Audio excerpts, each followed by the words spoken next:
तो 2020 के सियासी रण में बिहार ने अपना फैसला सुना दिया है। अब इसमें कोई संदेह नहीं है कि कोरोना काल के पहले बड़े चुनाव का जनादेश पीएम मोदी के नाम पर ही है। प्रधानमंत्री मोदी अपनी रैलियों में जिस लोकतांत्रिक गठबंधन का बार बार जिक्र कर रहे थे, उसी एनडीए ने 125 सीटों के साथ पूर्ण बहुमत हासिल कर लिया है और फिर एक बार साबित हुआ कि मोदी है तो मुमकिन है। बीजेपी के स्ट्राइक रेट से बिल्कुल क्लियर है कि बिहार की जनता ने मोदी के नाम पर जनादेश दिया है और इसी सहारे नीतीश की नैया भी पार लग गई।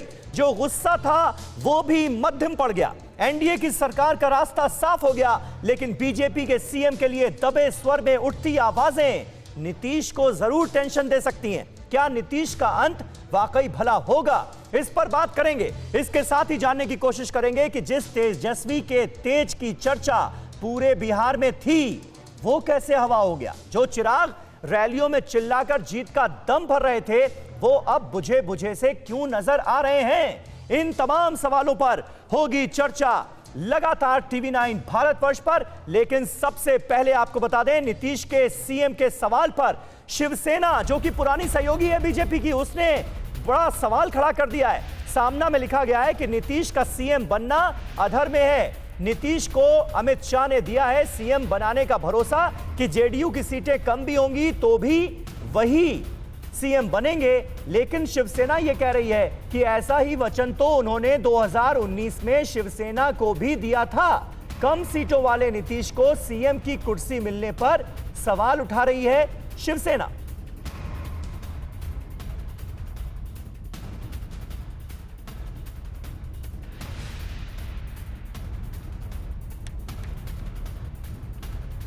तो ये देखिए, नीतीश कुमार को अमित शाह ने दिया है सीएम बनाने का भरोसा, लेकिन शिवसेना सामना में लिख रही है कि ऐसा ही वचन तो उन्होंने 2019 में शिवसेना को भी दिया था। यानी याद दिलाने की कोशिश ये की जा रही है कि देखिए बीजेपी ने क्या किया था शिवसेना के साथ और क्या करेगी जेडीयू के साथ।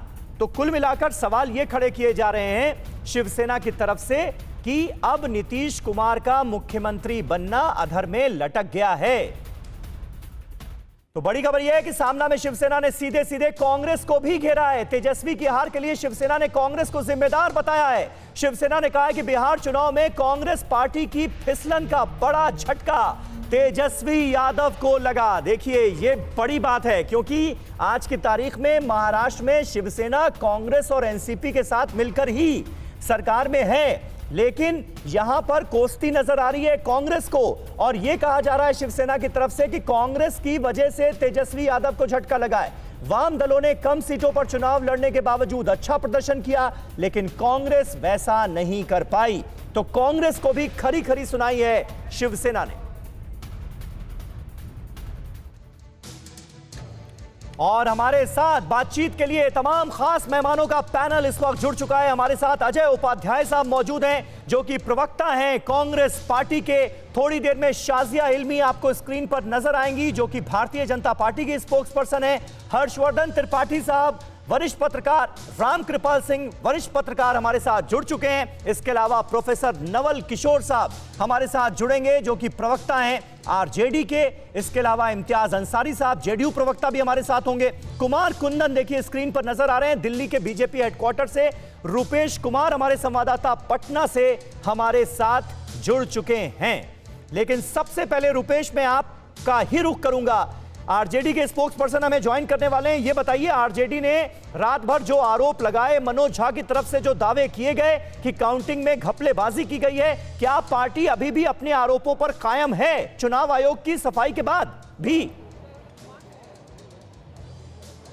देखिए, आरोप कल लगे और लगातार लगे। मनोज झा काउंटिंग के दौरान कई बार सामने आए, हर 2 घंटे पर सामने आए और चुनाव आयोग से लेकर के मुख्यमंत्री आवास में, जब मुख्यमंत्री, उप मुख्यमंत्री और तमाम भाजपा के और जेडीयू के बड़े नेता यहां पर बैठक कर रहे थे, उस दौरान यहां तक आरोप लगाया गया कि मुख्यमंत्री आवास से अधिकारियों को शासन के द्वारा प्रशासन को फोन जा रहा है और स्थितियां बदल जा रही हैं। चुनाव आयोग ने स्थितियां स्पष्ट की और आधी रात को बीजेपी के तमाम बड़े नेता बैठ करके इसे खिसियानी बिल्ली खंभा नोचे का दर्जा दे दिया। लेकिन कुछ सामान्य प्रक्रियाएं हैं, पहले अगर हम उनको बताएं, अभी मुख्यमंत्री आवास के बाहर मैं खड़ा हूं, धीरे धीरे विधायकों के यहाँ आने का सिलसिला शुरू हो गया है। तमाम पार्टियों के विधायक दल की बैठक आज से कल में कई सामान्य प्रक्रियाएं हैं।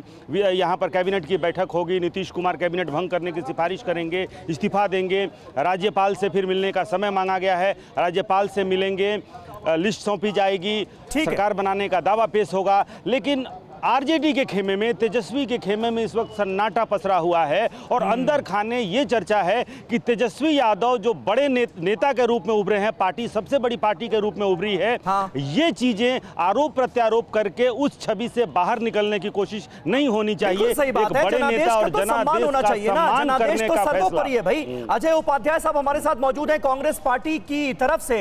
अजय उपाध्याय साहब, अब आपकी सहयोगी जो महाराष्ट्र में शिवसेना है, वो भी आपको ये सबक सिखाने की कोशिश कर रही है और ये बता रही है कि बिहार में आप लोगों ने तेजस्वी यादव का बेड़ा गर्क कर दिया। मानते हैं आप? नहीं समीर भाई, यदि ऐसा तथ्य कोई भी पेश कर रहा हो तो ये आधारहीन है, तथ्यहीन है और अन्यायपूर्ण भी है। कैसे? कम से कम कैसे आधारहीन है? 70 सीटों पर आप लोग चुनाव लड़े और जीत पाए सिर्फ 19 सीटें। नहीं, आधार ही बता रहा हूं। इन्हीं 2015 में इन्हीं सीटों में से जो भाजपा को अकेला लड़ी थी एनडीए, और 53 में से 24 सीट इन्हीं सीटों में से, इन्हीं 70 में से जीती थी। यदि आप बात करेंगे 2010 में, तो 65 सीट 2010 में भाजपा इन्हीं 70 में से जीती थी। 2019 के लोकसभा की भी बात करूं, 67 सीट जीती थी 70 में से। हमें वो सीट मिला था जिन सीटों पर भाजपा और एनडीए का सबसे मजबूत स्ट्राइक रेट रहा है, 95% का स्ट्राइक रेट रहा है। हमने बिहार में, कांग्रेस पार्टी ने भाजपा और जेडीयू के इस रथ को रोकने में और हवा का रुख बदलने का काम किया। एक नई राजनीति की शुरुआत इन्हीं क्षेत्रों में की थी। अजय उपाध्याय जी, लेकिन कहा तो यही जा रहा है ना कि तेजस्वी यादव ने 70 सीटों पर आप लोगों को लड़ने की बात कहकर और इजाजत देकर बड़ी गलती कर दी, वरना अगर आरजेडी की सीटें ज्यादा होती तो शायद ये परफॉर्मेंस और बेहतर होती कुल मिलाकर महागठबंधन की। नहीं है समीर भाई, यही तो तथ्य मैं बताना चाह रहा हूं कि इन्हीं सीटों पर कैसे आरजेडी पहले भी लड़ी थी, 38 में से सिर्फ 2 सीट लाई थी, और हम जो लड़े हैं इन 70 सीटों में 19 सीट लाए हैं। हाँ। यहाँ पे एनडीए के गठबंधन का 95% का यानी फिर आप ये कह रहे हैं कि आपको अपने मन मुताबिक सीटें नहीं मिली थी, आपको मुश्किल सीटें दी गई थी। सीटें हैं, नहीं मन मुताबिक नहीं, हमारी जो भी सीटें मिली थी हम आपस में तय करके लिए थे।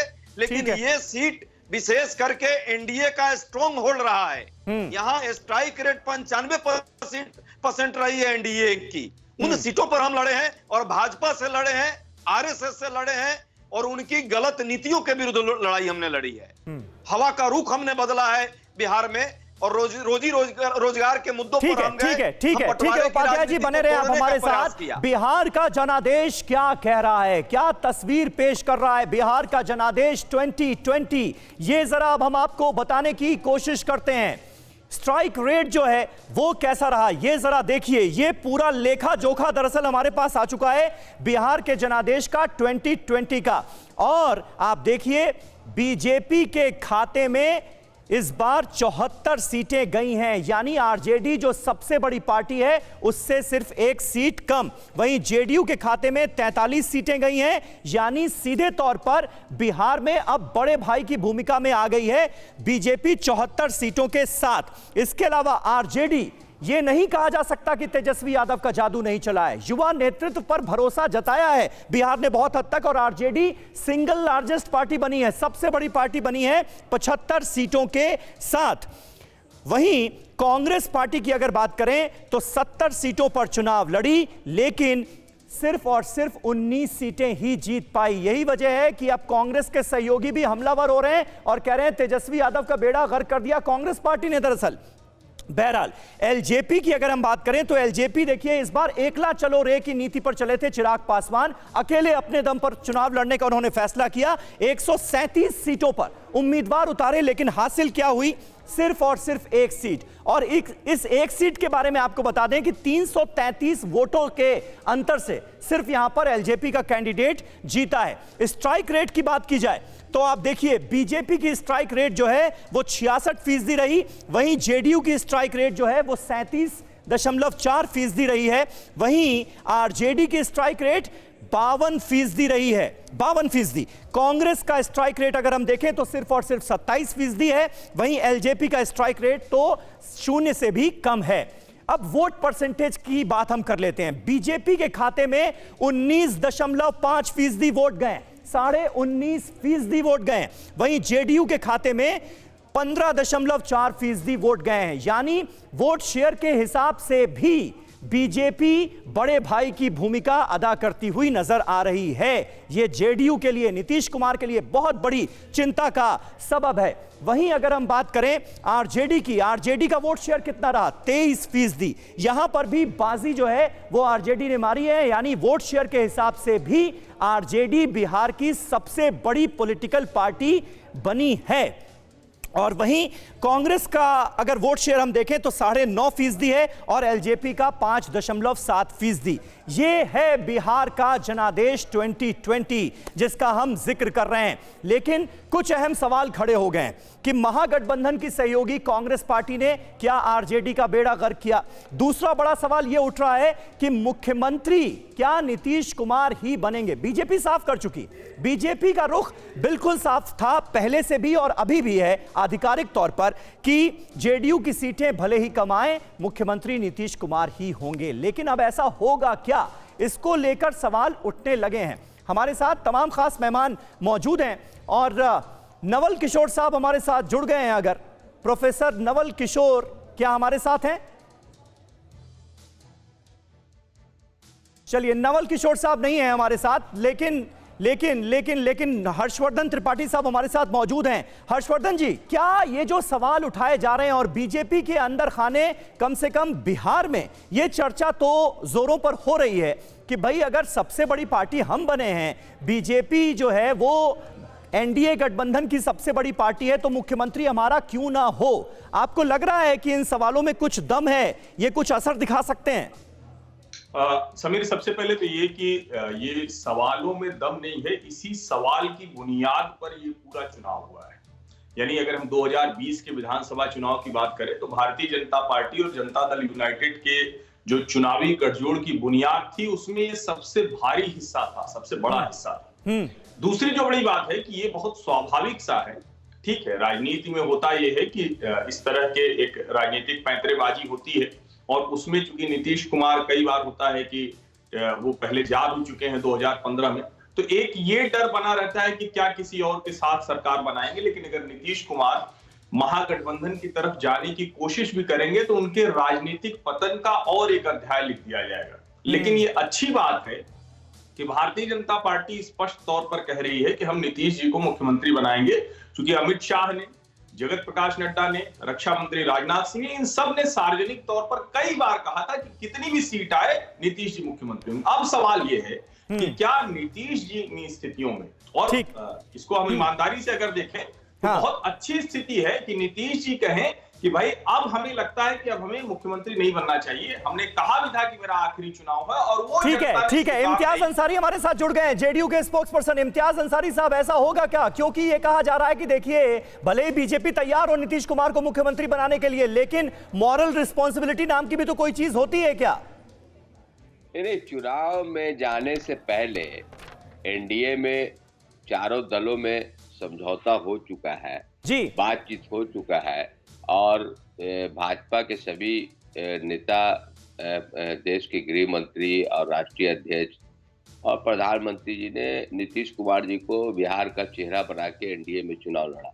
ये भी सामूहिक सभा में भी और प्रेस में भी क्लियर हो गया था कि सीट किसी भी दल का कम आए ज्यादा आए, मुख्यमंत्री नीतीश कुमार होंगे। जब ऐसा मुद्दा लेके हम जनता के बीच गए हैं और इन मुद्दों पे जनता के बीच हमने चुनाव लड़ा है, एनडीए ने चुनाव लड़ा है, तो फिर अभी इन सब नहीं, लेकिन जनता ने जेडीयू को नकारा तो है, ये बात आप क्या नहीं मानते हैं? भाई 28 सीटें आपकी कम हुई हैं, आपके 7-7 मंत्री चुनाव हार गए। कहीं जनता ने कहीं से जेडीयू को नहीं नकारा है। वो चिराग फैक्टर जो है, कई जगह हमारा 40 से 50 सीट को हमारा नुकसान हुआ है। तो जब हमारा नुकसान हुआ है, जेडीयू को नुकसान हुआ है, तो इसका तकलीफ भाजपा को भी तो है। और किस स्थिति में नुकसान हुआ है, क्या परिक्रम हुआ, किस तरह का षड्यंत्र हुआ, किस तरह से चिराग ने किया और उसके साथ दुखद हो गया उसके पिताजी का। लेकिन इम्तियाज अंसारी साहब, आप सारा ठीकरा जो है वो चिराग पासवान के सिर फोड़ेंगे। जो नाराजगी थी नीतीश कुमार को लेकर, क्या उसे बिल्कुल दरकिनार कर रहे हैं? हर कोई यही कह रहा है कि ब्रांड मोदी ने बचा लिया आप लोगों को, नीतीश की नैया पार लगा दी। नीतीश कुमार से किसको नाराजगी थी? बिहार की 12 करोड़ जनता को नाराजगी थी क्या? हाँ। नीतीश कुमार से किसकी नाराजगी थी? नीतीश कुमार से किसी की नाराजगी नहीं थी। बिहार में कोई ऐसा बंदा जो नीतीश कुमार का चलिए ठीक है, आप कह रहे हैं कि नाराजगी कोई थी नहीं, चलिए आपकी अपनी मजबूरियां होंगी, लेकिन बिहार नतीजों के बाद दिग्विजय सिंह ने नीतीश को महागठबंधन में आने का खुला ऑफर दे दिया है। दिग्विजय सिंह ने एक के बाद एक कई ट्वीट किए हैं और नीतीश को अपने पाले में लाने की कोशिश की है। दिग्विजय ने कहा है कि नीतीश जी, लालू यादव ने आपके साथ संघर्ष किया है, संघ की विचारधारा को छोड़कर तेजस्वी यादव को आशीर्वाद दे दीजिए। दिग्विजय ने नीतीश को डर भी दिखाया है, कहा बीजेपी जेडीयू को खा जाएगी। दिग्विजय सिंह दरअसल सीधा न्योता दे रहे हैं नीतीश कुमार को कि आइए महागठबंधन ज्वाइन कर लीजिए और तेजस्वी यादव को दे दीजिए आशीर्वाद, क्योंकि बीजेपी जेडीयू को खा जाएगी। ये डर दिखाया जा रहा है। अगर नीतीश कुमार पर इतना ही भरोसा था अजय उपाध्याय जी, तो उनके खिलाफ इतना हमलावर क्यों हो रहे थे? पहली बात तो दिग्विजय सिंह जी की ये व्यक्तिगत राय हो सकती है, एक राजनीतिज्ञ व्यक्ति हैं, लेकिन ये पार्टी की ऑफिशियल लाइन नहीं है। जहां तक बात नीतीश कुमार जी की है, तो इस चुनाव में नीतीश कुमार की देखी जाए तो सबसे बुरी हार हुई है। सरकार चला रहे थे, 71 सीट थी उनके पास, 28 सीट माइनस हुई है। इससे बुरी हार हो नहीं सकती। अरे तो उसी चेहरे पर तो आप लोग भरोसा कर रहे हैं ना। नीतीश कुमार को न्योता भेज रहे हैं, कह रहे हैं आइए महागठबंधन को ज्वाइन कर लीजिए, बीजेपी और संघ की विचारधारा के खिलाफ लड़िए। ऐसा लग रहा है कि आपकी पार्टी में कोई नेता बचा नहीं बीजेपी और संघ की विचारधारा के खिलाफ लड़ने के लिए। समीर भाई, दिग्विजय सिंह जी का मैंने पहले ही कहा कि उनके व्यक्तिगत विचार हैं, उन पर मैं कोई टिक्का टिप्पणी नहीं करूंगा, क्योंकि वो पार्टी का अधिकृत लाइन नहीं है। अच्छा, ये व्यक्तिगत विचार है, ये व्यक्तिगत विचार है। इतनी बड़ी बात उन्होंने कह दी, इतनी बड़ी बात उन्होंने कह दी, फिर तो कार्रवाई हो जानी चाहिए थी, जो कि नहीं होगी। हर्षवर्धन त्रिपाठी जी कुछ ऐड करना चाह रहे हैं, उसके बाद में रामकृपाल जी के पास जाऊंगा। हर्षवर्धन जी जल्दी कर ले, 2 सेकंड पूरी कर ले बात को। नीतीश कुमार चाह रहा हूं, जिस तरह से मध्य प्रदेश में कमलनाथ जी और दिग्विजय जी की जोड़ी को बुरी तरह की हार मिली है, उसमें भी ये करने की बजाय कि वो समीक्षा करते कि क्यों नहीं बचा पाए, क्यों इतनी बुरी हार हो गई, वो टिप्पणी कर रहे हैं बिहार में जाकर। ये ठीक वैसे ही है। और कांग्रेस के नेताओं की या क्षेत्रीय नेताओं को भी अपने राज्य की मजबूती पर अगर वो ध्यान दें तो शायद बीजेपी से लड़ पाए, शायद वो कुछ ताकत बना पाए। बिहार में आज की तारीख की सच्चाई ये है कि भारतीय जनता पार्टी और राष्ट्रीय जनता दल ये आमने सामने लड़ रहे हैं, बाकी सब उसके साथ हैं, सहयोगी की भूमिका में है। कांग्रेस की भी यही स्थिति है। ठीक है हर्षवर्धन जी। इस बीच नीतीश कुमार से ही जुड़ी हुई एक अहम खबर है, अपने दर्शकों को बता दें। अपने मंत्रियों की हार से काफी दबाव में है नीतीश कुमार। नीतीश कुमार के 7 मंत्री अपनी सीट नहीं बचा पाए। 7 मंत्री नीतीश कुमार की कैबिनेट के हार गए। अंदाजा लगाइए आप। परिवहन मंत्री संतोष कुमार की हार हुई, शिक्षा मंत्री कृष्ण नंदन वर्मा हारे, जय कुमार, शैलेश कुमार, राम सेवक सिंह भी हारे, सुरेश शर्मा और ब्रिज किशोर बिंद भी अपनी सीट नहीं बचा पाए। ऐसे में कुमार कुंदन जो हमारे साथ बीजेपी हेडक्वार्टर से मौजूद हैं, कुमार, जिस नैतिकता की हम बात कर रहे थे थोड़ी देर पहले, जिस मॉरल रिस्पॉन्सिबिलिटी की हम बात कर रहे थे, वो क्या बढ़ती हुई नजर आ रही है? नीतीश कुमार क्या दबाव में उसको लेकर नजर आ रहे हैं? देखिए, 2 बातें हैं। पहली बात तो ये कि जो चुनाव पहले जिस तरीके से अलाउंस हुआ और उसके बाद कल रात से नेताओं के आप ट्वीट भी देख लें, तो उसमें एक चीज़ तो बहुत क्लियर है कि नीतीश कुमार को मुख्यमंत्री बनाने की बात सब लोग कर रहे हैं, पहली बात। लेकिन दूसरी बात मैं ये कहना चाहूँगा कि एट द सेम टाइम जो सीटों की संख्या है वो कहीं ना कहीं काफ़ी कम हुई है। ये एक नैतिक दबाव कहीं ना कहीं नीतीश कुमार पे ज़रूर है। अब इसको वो किस तरीके से लेते हैं ये देखना दिलचस्प होगा, क्योंकि ठीक है, नैतिक दबाव है, नैतिक दबाव है, ये बात बिल्कुल सही है। रामकृपाल सिंह साहब हमारे साथ मौजूद हैं। रामकृपाल सिंह साहब, इस नैतिक दबाव को आप कैसे देखते हैं? क्योंकि जब वो नीतीश कुमार ने अपनी रैली में ये बात कही थी ना कि भाई ये हमारा आखिरी चुनाव है, अंत भला तो सब भला, तभी बहुत सारे लोगों ने सवाल उठा दिया था कि वाटर लो कहा जा रहा था कि नीतीश कुमार को क्या बताया जा रहा था, क्योंकि एक वक्त तो ऐसा था जब वो नरेंद्र मोदी के खिलाफ ऑपोजिशन के सबसे बड़े नेता के तौर पर उभरते हुए नजर आ रहे थे, और अब बिहार में उनकी कुर्सी रहेगी या जाएगी, इसको लेकर सवाल उठ रहे हैं। इसे किस तरह से देखते हैं आप? देखिए समीर जी, पहली बात तो ये जो नैतिक शब्द है, मैं इसको नैतिक नहीं, मैं कहता हूँ राजनैतिक। हाँ, जब मतदाता जो वोट देता है ना, वो एक पॉलिटिकल मैसेज देता है। ये अलग की बात है कि नेतृत्व जो है वो पहले से चुनाव के नतीजा आने से पहले कोई फैसला कर चुका है, वो एक अलग की बात है। लेकिन देखिए, लोकतंत्र में जनता वोटर सर्वोपरि होता है। बिल्कुल। उसका एक एक मुहर आपको एक संदेश देता है। जो बिहार में, सिर्फ बिहार में ही नहीं, कल पूरे देश में 5 राज्यों में, अगर आप कर्नाटक से शुरू कीजिए तो साउथ इंडिया का जो गेटवे है, वहां से लेकर के और पूरा नॉर्थ तक, यानी गुजरात, कर्नाटक, मध्य प्रदेश, उत्तर प्रदेश और बिहार, यहाँ पे सिर्फ एक पॉजिटिव मैसेज आया है कि मोदी जी पर भरोसा है। हाँ। जो तमाम मीडिया के लोग चिल्ला चिल्ला कर ये कह रहे थे, जिन्होंने ये मान लिया था कि मोदी बुरी तरह से बिहार में हार रहे हैं और वो तेजस्वी हार रहे हैं, वो कह रहे थे कि बिहार के नतीजों की जिम्मेदारी मोदी को लेनी होगी। मैं कह रहा हूं बिहार नहीं, पूरे देश में जो कल हुआ है उसकी सारी जिम्मेदारी मोदी की है और सारी भूमिका मोदी की है। बिल्कुल, बिल्कुल। हार का ठीकरा अगर मोदी के सिर फोड़ा जाता तो फिर जीत का सेहरा भी अब मोदी के सिर ही बन रहा है। और कहीं ना कहीं रामकृपाल जी, ये साफ नजर आ रहा है कि भाई 15 साल की एंटी इनकम्बेंसी जो थी उस पर ब्रांड मोदी भारी पड़ा। तो बिहार में एनडीए को स्पष्ट बहुमत हासिल हो चुका है। 125 सीटों के साथ नीतीश कुमार एक बार फिर सत्ता पर काबिज होने जा रहे हैं। 15 सीट दूर रह गया महागठबंधन और तेजस्वी यादव का युवा सीएम बनने का सपना धराशायी हो गया, टूट गया। दिल्ली में आज मनेगा बिहार की जीत का उत्सव। दिल्ली में बीजेपी हेडक्वार्टर में होगा जीत का जश्न। शाम 4 बजे बीजेपी दफ्तर में जुटेंगे पार्टी के सभी वरिष्ठ नेता। जेपी नड्डा, अमित शाह, राजनाथ सिंह भी इस उत्सव में शामिल होंगे और समारोह में प्रधानमंत्री नरेंद्र मोदी भी शिरकत कर सकते हैं, ऐसी खबरें हैं।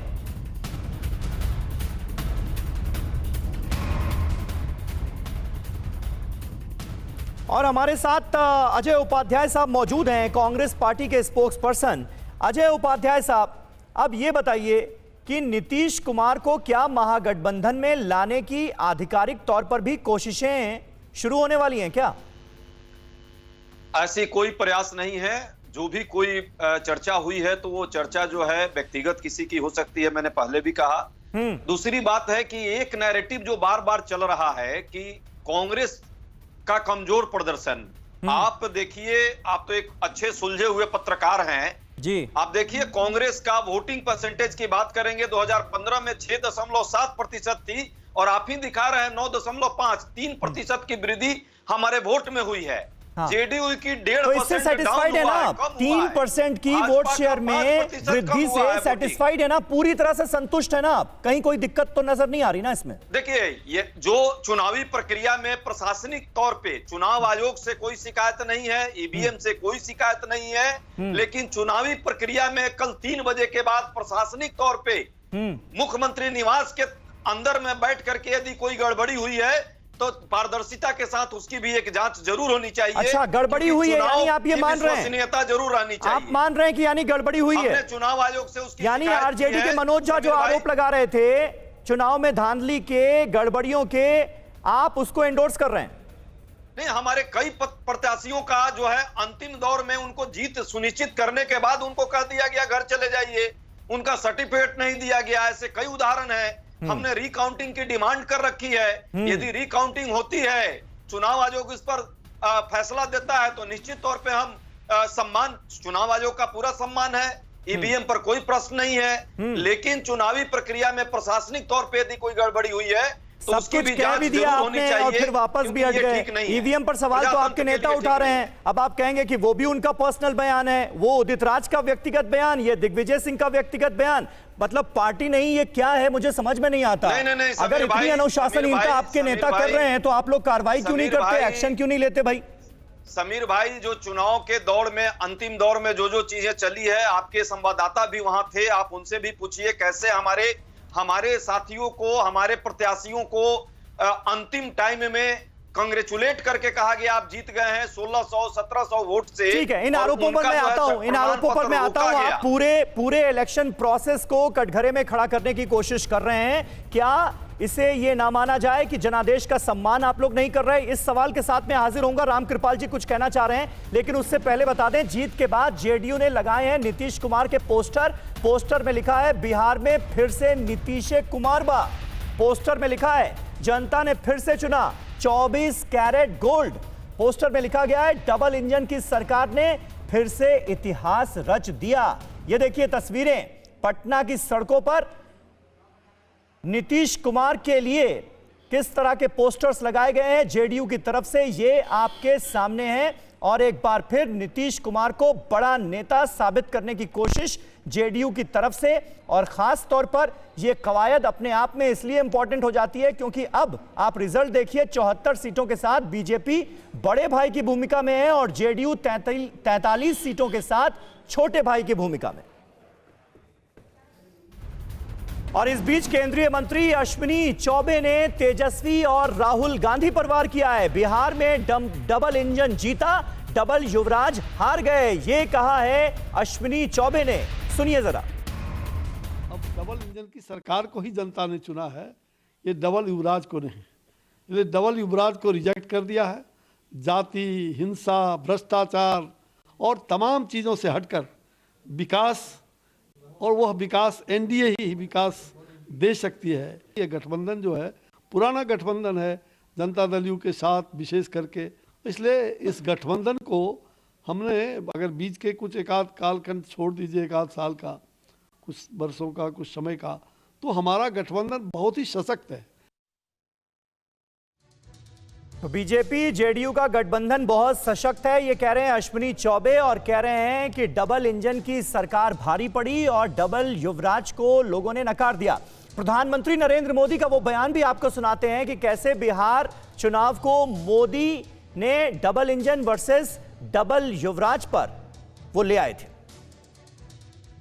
आज बिहार के सामने डबल इंजन की सरकार है, तो दूसरी तरफ डबल युवराज भी है, और एक तो जंगल राज के युवराज भी है।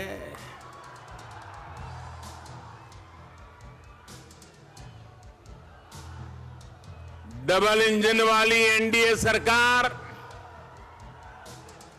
बिहार के विकास के लिए प्रतिबद्ध है, तो ये डबल युवराज अपने अपने सिंहासन को बचाने की लड़ाई लड़ रहे हैं। तो डबल इंजन वर्सेस डबल युवराज की लड़ाई किस तरह से प्रधानमंत्री नरेंद्र मोदी के इस बयान ने इसे बना दिया था। हर्षवर्धन त्रिपाठी साहब हमारे साथ मौजूद हैं। हर्षवर्धन त्रिपाठी साहब, ये देखिए हर कोई कह रहा है कि भाई तेजस्वी यादव ने अपनी नेतृत्व क्षमता के बूते, युवा नेतृत्व के बूते, लालू यादव की गैर मौजूदगी में सबसे बड़ी पार्टी जो आरजेडी बनकर उभरी है उसमें शानदार रोल अदा किया। लेकिन उसके बावजूद भी क्या आप ये मानेंगे कि जंगल राज का, वो लालू यादव का 15 साल का शासन जिसे जंगल राज की संज्ञा दी गई, वो बैकलॉग वो उससे अलग नहीं हो पाए और कहीं ना कहीं जनता ने उसे याद रखा जब पोलिंग बूथ तक पहुंची? देखिए समीर, ये बहुत महत्वपूर्ण प्रश्न है और इसमें मैं एक बात जोड़ता हूं जो लोगों के ध्यान में आनी बहुत जरूरी है। तेजस्वी यादव और तेज प्रताप यादव दोनों नवंबर 2015 से जुलाई 2017 तक मंत्री और उप मुख्यमंत्री भी रहे जी। उस 18 महीने में कोई ऐसा काम वो नहीं बताते हैं, बल्कि वही वो दौर था जब नीतीश कुमार को असहज होकर, नीतीश कुमार को उन्हीं तरीकों की वजह से जो तथाकथित जंगल राज कहा जाता है, उन तरीकों की वजह से लालू जी की पार्टी का साथ छोड़ना पड़ा। और उस वक्त कोई लालू जी नेता नहीं थे, नेता तेजस्वी यादव और तेज प्रताप ही थे। तो सवाल ये है कि उस जंगल राज की तो बात छोड़ दीजिए आप, बड़ा प्रश्न है कि अपने 18 महीने के कार्यकाल में आप कुछ भी ऐसा नहीं दिखा पाए। ठीक है, निश्चित तौर पर तेजस्वी एक बेहतर नेता के तौर पर उभरे हैं और ये लोकतंत्र के लिए अच्छा है, हाँ। लेकिन आप उससे पोस्टर से हटा देते हैं सिर्फ लालू जी की तस्वीर, लेकिन जो जंगल राज इस्टेब्लिश हुआ 15 वर्षों में, जो लोगों ने झेला, और जो 18 महीने में आपको अवसर मिला था कि आप ऐसा कुछ करते, लेकिन उस वक्त भी जेलों से फोन जाते थे, उस वक्त भी एसपी के और थाने के ट्रांसफर के लिए फोन जाते थे, उस वक्त भी लोगों की गुंडागर्दी की खबरें आने लगी थी। ये कुल मिलाकर रामकृपाल जी मानते हैं आपकी बात, नहीं देखना चाहते। और वो जो जंगल राज का बैकलॉग, और क्योंकि जंगल राज का जिक्र बार बार किया गया भारतीय जनता पार्टी की तरफ से, दूसरी तरफ से, क्या आपको लगता है उस बैकलॉग से मुक्ति ना मिल पाना तेजस्वी यादव और आरजेडी महागठबंधन की हार का एक बड़ा सबब बना? देखिए समीर जी, मैं हो सकता है ये कारण हो, लेकिन मैं हमेशा चुनाव को एक पॉजिटिव संदर्भ में देखता हूं। आप निगेटिविटी को छोड़ दीजिए, सीधी सीधी ये बात है जो मैं कह रहा था कल कर्नाटक। इनके नेता बूथ लूटने का धंधा करते थे और उसी से 15 साल ये राज किया है। अब इनको समझ में नहीं आ रहा है कि इस तरह से सही चुनाव हो, और इन्होंने जनता में इतने सारे झूठ बोले, जनता को इतने सारे धोखा देने का प्रयास किया, फिर भी जनता सच्चाई के साथ क्यों रह गई, इसी के कारण वो चिंतित है। ये हम संजय जायसवाल को सुन रहे थे, जो कि भारतीय जनता पार्टी के स्टेट प्रेसिडेंट हैं। रामकृपाल जी, आपकी बात बीच में कट गई, प्लीज कंटिन्यू सर।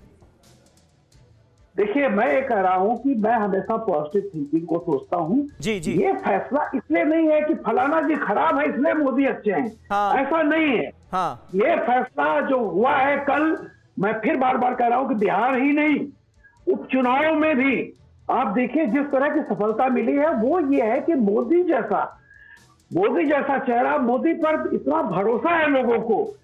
और आप ये देखिए बिहार का नतीजा, 110 सीटों पर मोदी, बीजेपी 74 सीट पाई है और 144 पर लड़ी है आरजेडी, तब जाकर के 1 सीट ज्यादा वो है।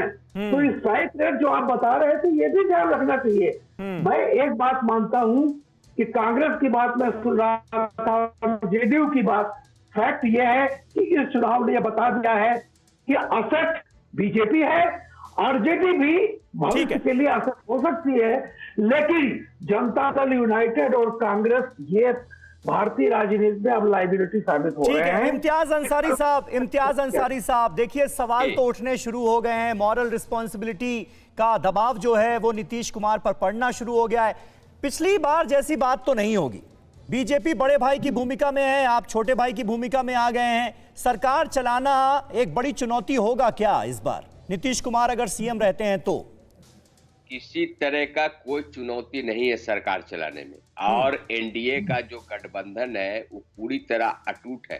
चुनाव प्रक्रिया में जाने से पहले सभी दलों की सहमति माननीय मुख्यमंत्री श्री नीतीश कुमार जी और अमित शाह जी या राष्ट्रीय अध्यक्ष जी माननीय प्रधानमंत्री जी से जो एनडीए का जो एजेंडा बना था, एनडीए का जो नेतृत्वकर्ता का जो चेहरा बना था, तमाम एजेंडों से पे सहमति के साथ इस विधानसभा चुनाव में हम लोग गए हैं 2020। चलिए ठीक है, ये देखने वाली बात होगी कि किन चुनौतियों का सामना करना पड़ता है आने वाले वक्त में नीतीश कुमार को। फिलहाल बहुत बहुत शुक्रिया। और अजय उपाध्याय साहब, जिन्होंने ऑफिशियली खारिज कर दिया दिग्विजय सिंह के स्टेटमेंट को, जिसमें वो न्योता देते हुए नजर आ रहे थे नीतीश कुमार को, उस पर भी हमारी नजर रहेगी। कांग्रेस पार्टी का आधिकारिक रुख क्या होता है इसे लेकर, यह भी देखने वाली बात होगी।